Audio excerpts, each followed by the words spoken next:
Okay, hi guys, I'm Shivani, and our topic is students attending state-funded public institutions of higher learning should be given free tuition. So a public institution or a university is one that's owned publicly and receives significant funds from national and subnational governments. So in California, that'd be community colleges, UCs, Cal States, and technical schools. So our significance claim is that student debt puts graduates at a disadvantage as they enter the workforce. So let me offer a little bit of background. So student loan debt in the U.S. is currently about $1.5 trillion. So that means that 44.2 million Americans have a student loan debt, and about 10% of these borrowers end up in default. So the average 2016 graduate stated that they owed about $38,000 in college loans. So students end up graduating with a mountain of debt and loans, and most of these loans end up being unsubsidized and having high interest rates, which end up adding up as time passes on. And the longer these loans stay unpaid, the more in debt a student gets. So Ali Bidwell states in an article on U.S. News that the standard repayment plan for federal student loans puts borrowers on a 10-year track to pay off their debt. But research actually shows that the average bachelor's degree holder takes around 21 years to pay off his or her loans. So current students say that they're expected to have around $40,000 to $42,000 in student loan debt, and by the time they graduate, they expect to pay it off by the time they're 30. But in reality, past former students say that they hold about $30,000 in debt, and it takes them until they're 41 to pay off these debts. So former students, when they were surveyed, said that 23% of them were unable to make their payments on their loans, 43% ended up in deferment, and 8% have refinanced their loans. So it shows that a large percentage of these students were really unable to pay back their loans and stayed in debt. So as I said before, student loans a lot of times are unsubsidized.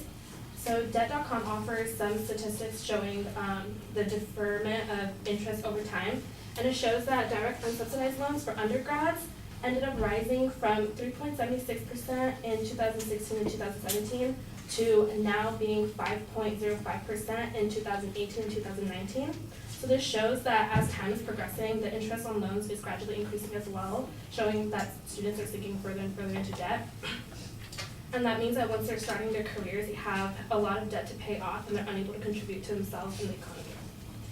So our inherency claim states that current government assistance programs such as grants and loans are insufficient and faulty. Although students may be independent from their family, financial aid forms and documents still ask for parental information. Government programs do not analyze or cater to students who are self-sufficient, and a big determining factor of who gets this aid is based on family or parental income. In an article on federal student aid, it states that these federal student aid programs are based on the concept that it is primarily your and your family's responsibility to pay for your education. On the FAFSA form, it currently has an option to be declared as an independent student. However, there's specific criteria and requirements that must be met in order for you to receive this title.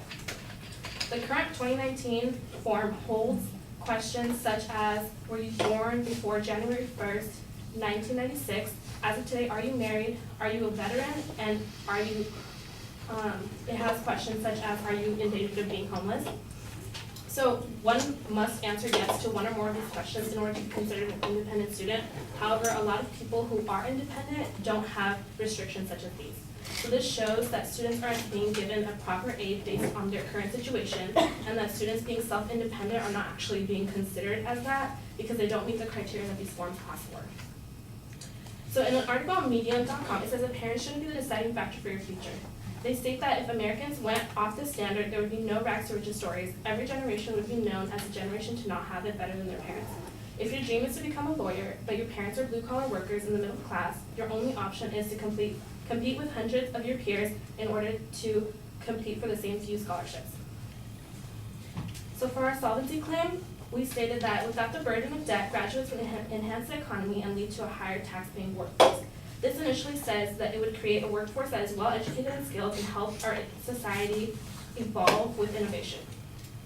Public Policy Institute of California stated that California faces a gap of skilled workers. By 2025, California is likely to face a shortage of workers with some post-secondary education, but less than a bachelor's degree.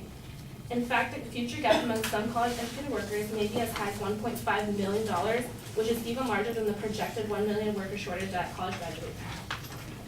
So this means that as time progresses and there are less students who are graduating, Therefore, there's creating a lack of skills in the workforce as more workers are ending up being blue collars and uneducated.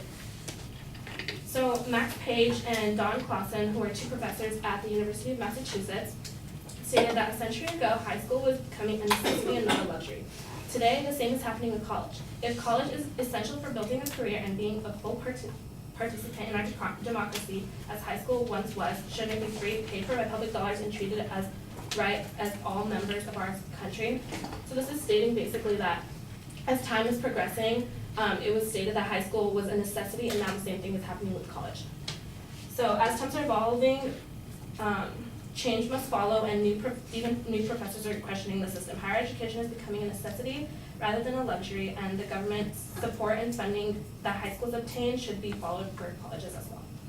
So for our plan of action, we think that the United States should follow the example set by other countries with systems of free education and tuition. So there are so many countries that already offer programs of free education, such as Norway, Finland, Sweden, Germany, Switzerland, and the list goes on. Germany, in an article by Investopedia, Germany stated that it needed skilled workers, and this created a win-win situation for American students as students began to enroll in the country's public universities because they could attend for free. This shows that Germany decided that they needed to have more specialties and there weren't enough people graduating to fill those roles, so they decided to create free college tuition, allowing more graduates to fill the roles that were needed, and they set a great example for others to follow.